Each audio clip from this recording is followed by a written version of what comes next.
রাজধানীর মগবাজারে জামায়াত ইসলামের ছায়া বাজেট ঘোষণা অনুষ্ঠানে বক্তব্য রাখছেন দলের আমির ডক্টর শফিকুর রহমান। সরাসরি চলে যাচ্ছি সেখানে। গণভোট, দুইটা ব্যালট পেপার ছিল, জনগণ দুইটাতেই রায় দিয়েছে, কেউ একটাতে রায় দেয়নি।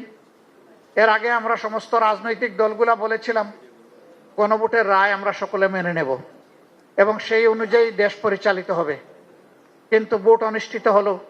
তারপরের দিনই বর্তমান সরকারি দল তারা তাদের ধারণা পরিবর্তন করলেন, তারা গণভোটকে অস্বীকার করলেন।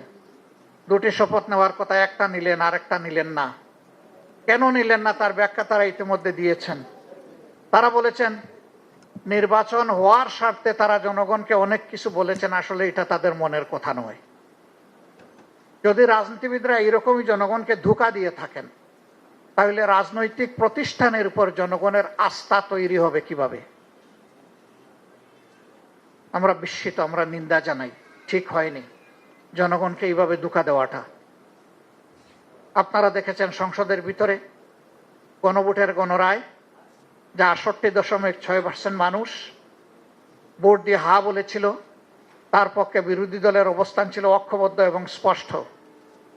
আমরা আলোচনা করেছি, কিন্তু ২/৩ জুড়ে সরকারি দল আমাদের দাবি অগ্রাহ্য করে বাস্তবে জনগণকে অপমানিত করেছে।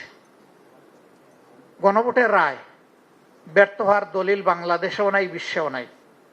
গণভোট বাংলাদেশের মতন ছিল না, এটি চতুর্থ গণভোট। এর আগে ৩টে গণভোট অনুষ্ঠিত হয়েছে এবং যথারীতি তার গণরায়ও বাস্তবায়িত হয়েছে, কিন্তু এবারে সেই প্রথমে বিপত্তি ঘটল। আমরা জানি কি জন্য ঘটেছে।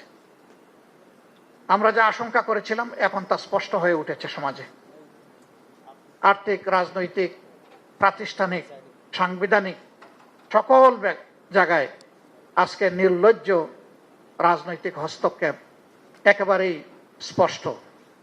সেন্ট্রাল ব্যাংক থেকে শুরু করে বিভিন্ন ব্যাংক, বীমা কর্পোরেশন, এই সবগুলাতে আজকে সেই থাবা বিস্তৃত হচ্ছে এবং সমাজের অপরাধী লোকদেরকে গুরুত্বপূর্ণ জায়গায় বসিয়ে দেওয়া হচ্ছে, যাদের বিরুদ্ধে অপরাধ বিভিন্নভাবে প্রমাণিত। এইভাবে যদি দেশের অর্থনৈতিক ব্যবস্থাপনার উপর রাজনৈতিক অন্যায্য হস্তক্ষেপ অব্যাহত থাকে, তাহলে ইতিমধ্যেই অর্থনীতির দুই অঙ্গের এক অঙ্গ মাটির সাথে পড়ে গড়াগড়ি বাচ্ছে, স্টক মার্কেট, আরেকটা অঙ্গ ব্যাংক, বীমা কর্পোরেশন। এটাও যদি এলোমেলো বিধ্বস্ত হয়ে যায়, তাহলে জাতির গন্তব্য কোথায় গিয়ে দাঁড়াবে?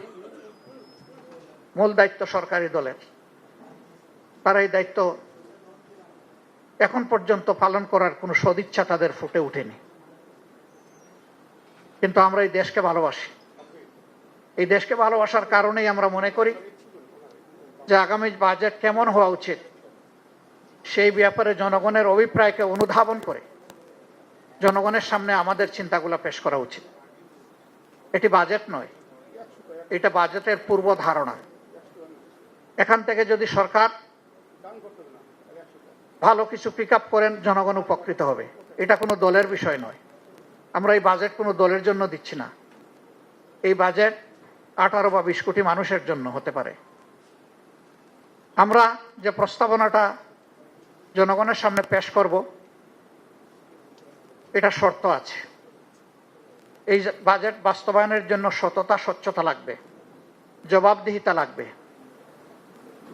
সততা, স্বচ্ছতা, জবাবদিহিতা যদি নিশ্চিত করা যায়, আমরা মনে করি যে বাজেট প্রস্তাবনা আমরা করব সেটা অবশ্যই অর্জনযোগ্য, এটা অর্জন করা সম্ভব।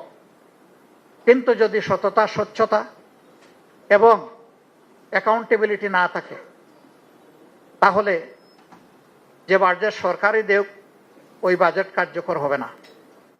আরো কিছু বিষয় আমাদের প্রস্তাবনায় থাকবে, সেটা এখানে